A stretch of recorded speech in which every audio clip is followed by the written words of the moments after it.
Helljumpers, Chapter 11, Fallout. A soft beeping rang through Twilight's ears, stirring a bit to try and block out the annoying sound. "Doctor, I think she's waking up again."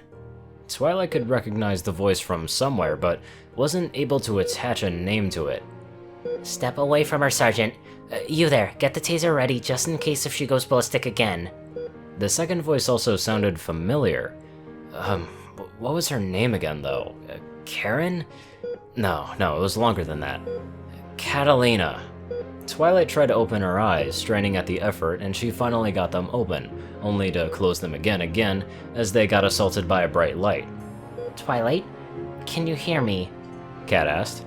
Twilight reopened her eyes, letting them get adjusted to the light level in the room. Having a good look around, she saw the source of the beeping, a medical monitoring station. Around her were a few doctors, one of which was Catalina. Standing a bit of a distance away was Mac. The door to her room seemed to be flanked by 2 armed guards. She tried to move to face Cat, but she found that she couldn't. Taking a glance at her hooves, she found that they were being held together by belts, in which turn helped her strap to the bed. Cat, why am I strapped to the bed?"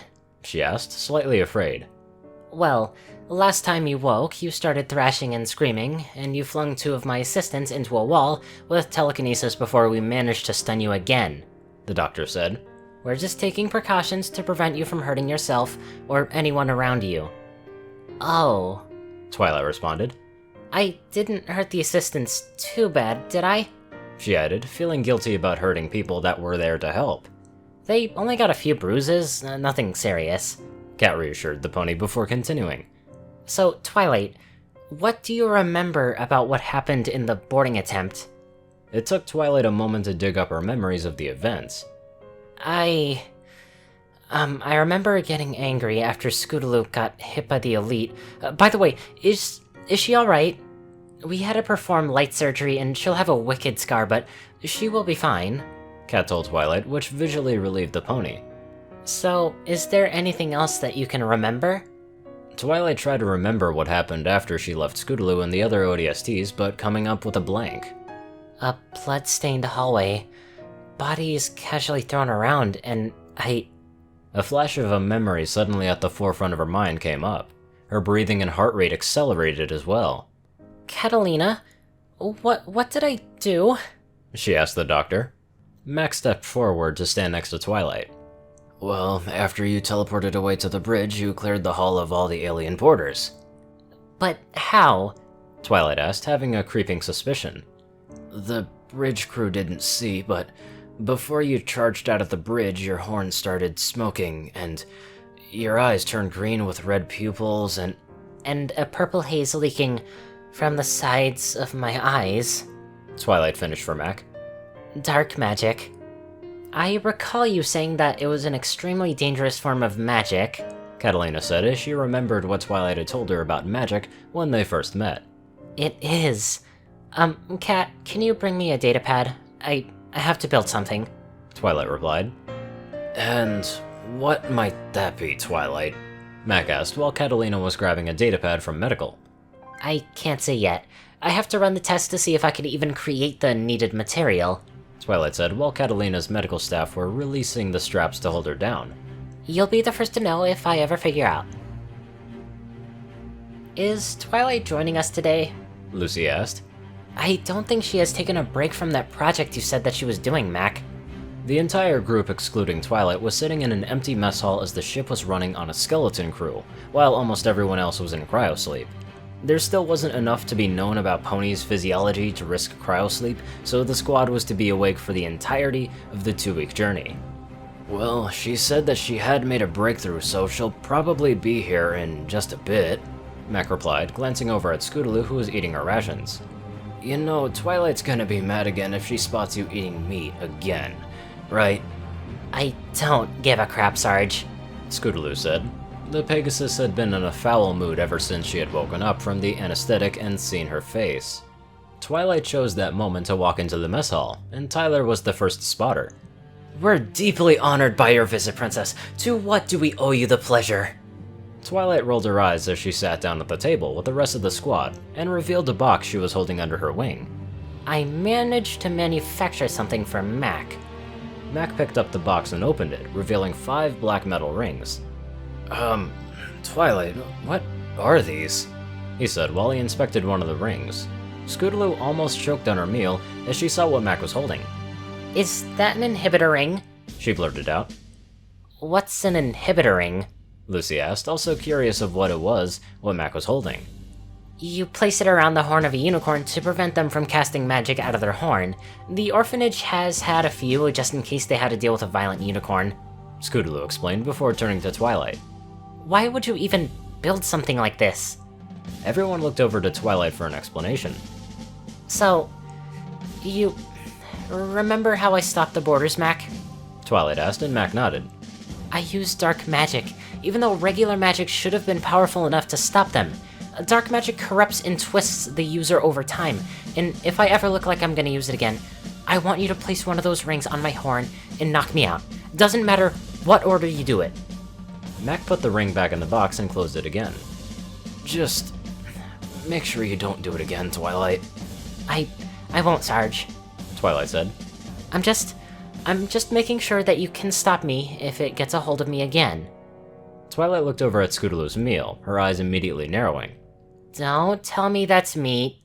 Scootaloo swiftly grabbed the remaining packages and bolted for the door only to be stopped as Twilight levitated her back over to the table. Cheater!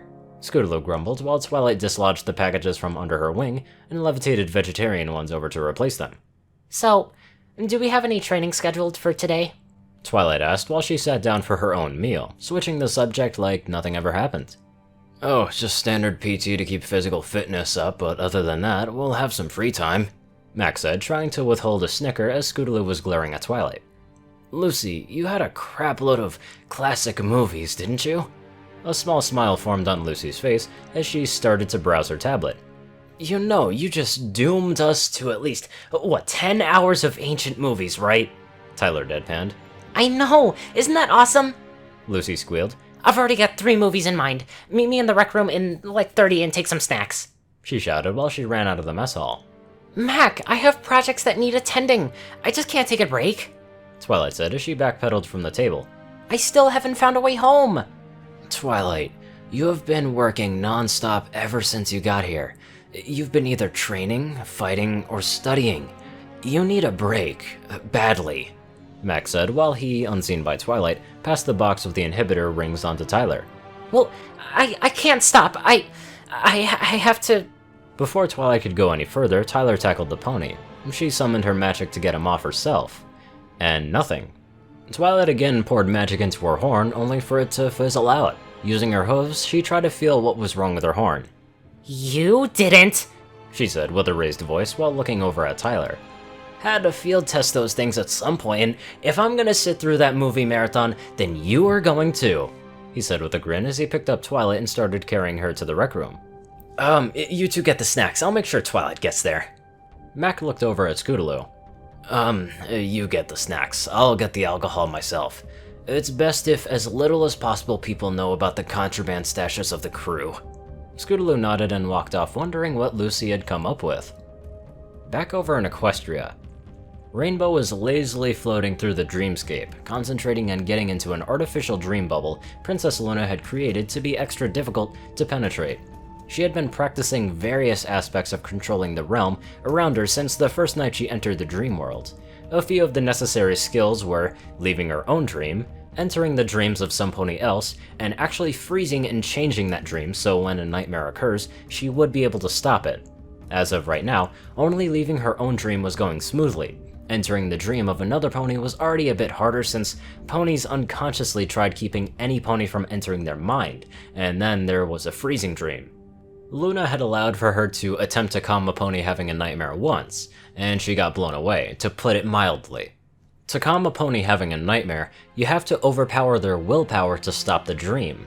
A panicking pony has a lot of willpower, so much so that Dash got kicked out of the dream and woke up in the real world with a splitting headache. Outside of the dream world, she was being trained by the 2 night guards, and by training, she meant getting beaten to a pulp with sparring wing blades. Having at least been to the Wonderbolt Academy, she already had the physical strength covered, but since the Bolts only got basic combat training, she was being thrashed by the 2 lunar guards. Something else the princesses had told Dash about was the large scar in the dream world. It was only a tear in the fabric of the dream world made by Discord as a last attempt to spite the Lunar Princess. Other than that, the Pegasus was told that she wasn't to approach it due to chaos magic running rampant around it. Refocusing her efforts on the bubble in front of her, she felt the barrier keeping her out as she entered the bubble where Princess Luna was waiting for her in the middle of a large plain. You have improved again, my apprentice.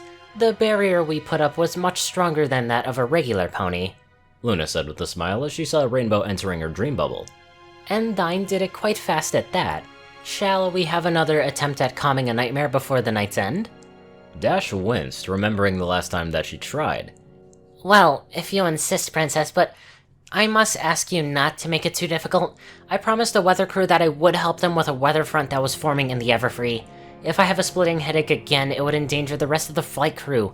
Luna nodded, and a moment later she conjured a burning house.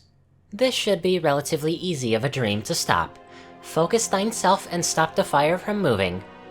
Dash focused on the fire, trying to will it to stop, although being careful not to lose control so she wouldn't be kicked from the dream.